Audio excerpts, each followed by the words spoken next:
Mike Titlebaum here again to help you practice improvisation. In this episode, I'll be framing exercises with ideas from master improviser Lee Konitz. Lee began his career in the 1940s, played with great bands like Miles Davis, Jerry Mulligan, and Stan Kenton, and he amassed a resume of performances and recordings truly astounding in quantity and originality. Helping me present some of Lee's ideas is the wonderful saxophonist, singer, and epitome of style and grace, Grace Kelly. Early in her career, Grace had the opportunity to study with Lee, then ultimately recorded and performed with him.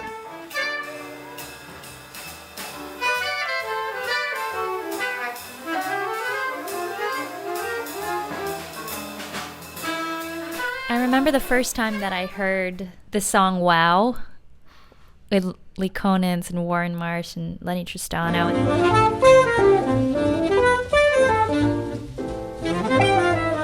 And it was unlike anything I'd ever heard before on the saxophone. And I was recently playing the saxophone at that point. I mean, maybe it was like 6 months in that I heard about Lee Konitz for the first time from my saxophone teacher. And I literally, after that song played, I think I said, wow.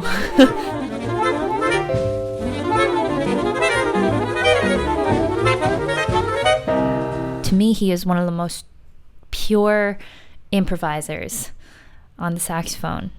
And he was like that as a person as well. I remember when it was like the night before our recording, the Graceful Lee album, I asked him, what are you going to wear? Just so, we can kind of plan the colors, and we were going to also have a photo shoot. And I, just was thinking about those things ahead of time. And he said, I don't know. I'm not going to know until the moment that, I put on a shirt and leave the house. And I was like, oh, okay. You'll never hear him play licks. I mean, it's incredible. And I remember studying with him, and we would often play these spontaneous, impromptu 2 alto duets. And I just never knew where it was going to go, and he never knew where it was going to go. And he was the first person who really said to me, leave your licks for the practice room, and when you go on stage and when we play together, just open up your ears, and I want you to truly improvise. In an illuminating 1985 interview in Downbeat, Lee Konitz elaborated on his process. In the article, he demonstrates how he begins the study of improvising over a song by playing the melody completely unadorned, then proceeds along a series of 10 levels of embellishment. He uses the term gradients.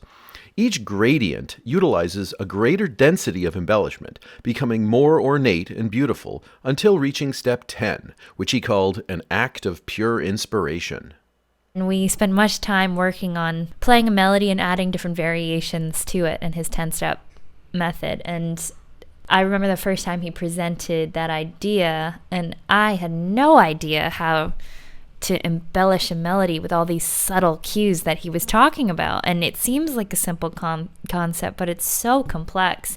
And it's one of those things that continues to just feed, more and more and get more, the more you jump into this idea of his melodic playing, the more you discover. The exercises I've assembled break down the steps in the melodic embellishment process into smaller, more manageable chunks. In the previous videos, we learned a simple melody, When the Saints Go Marching In, then embellished it with a systematic series of rhythmic variations and neighbor tone exercises. You can think of these early exercises as the first few gradients along Konitz's embellishment scale. In these early steps, the original Saints melody is still clearly audible as the melodic foundation. An audience member could still perceive it as being the melody of the song, even as you ornament it more densely. After I get to a point where I really feel like I know the song well, then I'll just work on the melody, and I'll work on, how can I change up the phrasing of this melody, and where does it feel right to add some embellishments? Of course, as aspiring improvisers, we want to create our own improvisations, our own spontaneous compositions, and make music with our own voice. And I think that's something that is a great reminder for all of us when we're playing our instruments. Like, the goal is for you to be you, and for your expression and your personality to come out in your playing, whether that's your humor or your self-consciousness or your fears or your joys, because we all want to be able to put on a recording and say, and know who that is within a bar. I feel like if you can do that, if people know who you are within a bar and they know your sound and they know you, then you're really touching your listener on such an emotional level.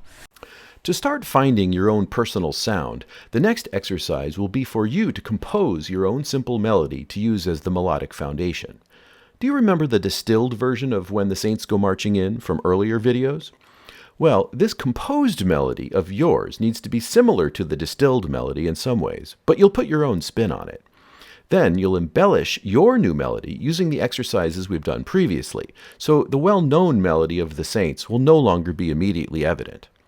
This starts bringing you to higher gradients on KONITZ'S melodic embellishment scale. The results will start to sound like you. Later, when you're able to improvise a melody and embellish it at the same time, you'll be creating your own act of pure inspiration. Let's first establish the parameters for this composition exercise. There were two important aspects of the distilled melody I want you to follow that set up the embellishment exercises. Number one, the fact that it moved no faster than half notes. This is because all the embellishment patterns last for 2 beats. You can add them to almost any melody that moves in half notes or slower. And second, the distilled melody used exclusively chord tones, notes heard inside the chord of the moment, rather than dissonances outside the chord. This is important because the embellishments themselves utilize dissonant non-chord tones, so they only work well as embellishments when the listener can hear the melody note that's being embellished as part of the underlying harmonic structure. To show you what I mean, I composed my own melody with these parameters. I call it Mike's Original Saints Melody. Let's sing it together. 1, 2, 1, 2, 3, 4. Do, mi, la, mi, sol, mi. Do, mi, ti, la, re. Mi, sol, re, do, sol, fa. Sol, do, la, ti, do.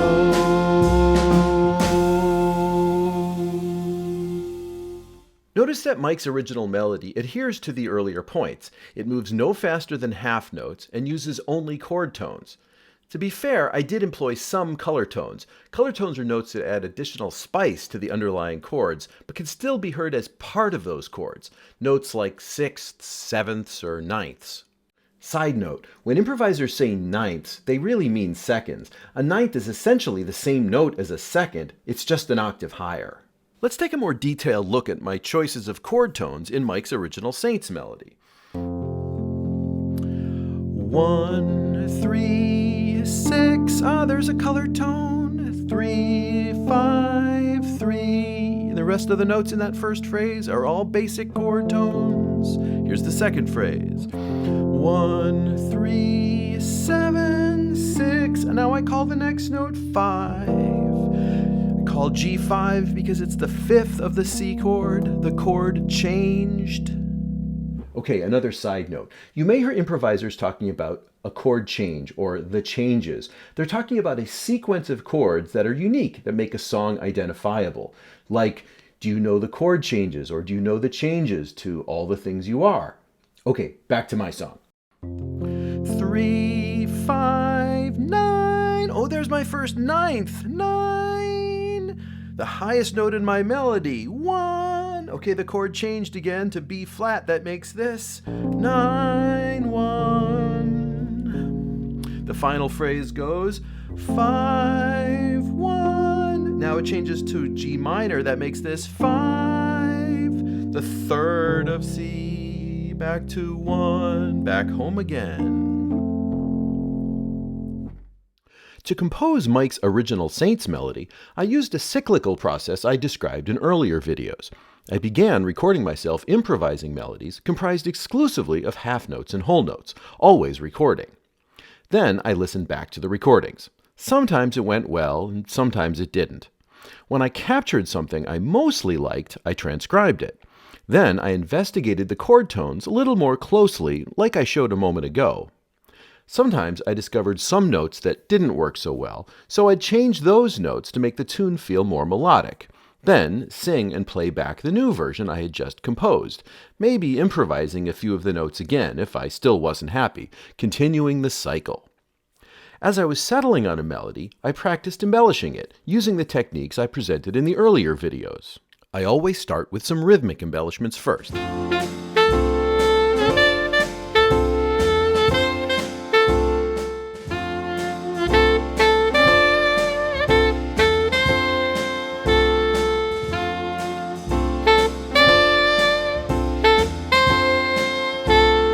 Then I'll do melodic embellishments like upper diatonic neighbors,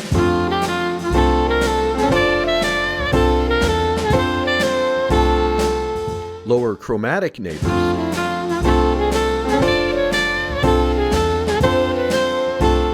double neighbors, first on the notes that come on beat 1,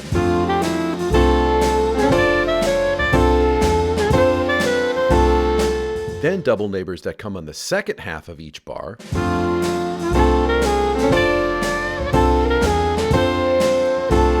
then do double neighbors on both half notes.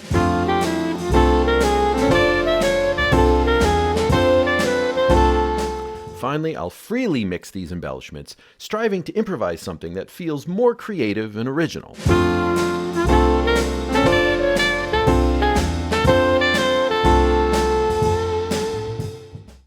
Because I was embellishing my own original tune instead of the well-known melody of When the Saints Go Marching In, these exercises sounded a little more unique or perhaps improvised, began to get me to the higher gradients of KONITZ'S 10 steps.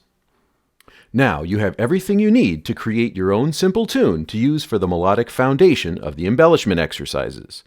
Remember, for this exercise, use only half notes and whole notes, and only chord tones and common color tones of sixths, sevenths, and ninths.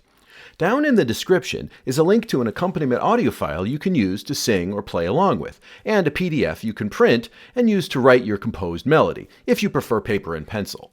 I encourage you to use the cyclical approach of improvising while recording, transcribing, evaluating, revising, then performing it again. If you have any trouble using this process to compose a melody, perhaps change tactics. If you're primarily an instrumentalist, try improvising by singing half and whole note melodies, so you're composing with your voice. Singing improvisations can really help you feel the melodies and develop your own sound. If you're a singer, improvise using a keyboard or another instrument you know. This can help you learn to be precise about your sense of pitch and melody. I think all instrumentalists should also sing. Whether you consider yourself a singer or whether you can't hold a pitch, it doesn't really matter because you can be singing inside in your head as you're playing the instrument and creating that connection and, with your ears, with your brain, and then with your fingers is going to fill in a lot of the blanks of what do I play where.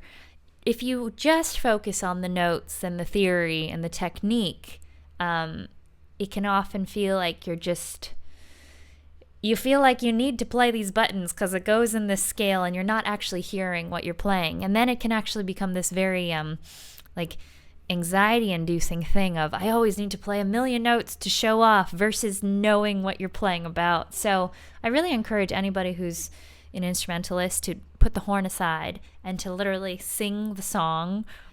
It's really about creating a connection.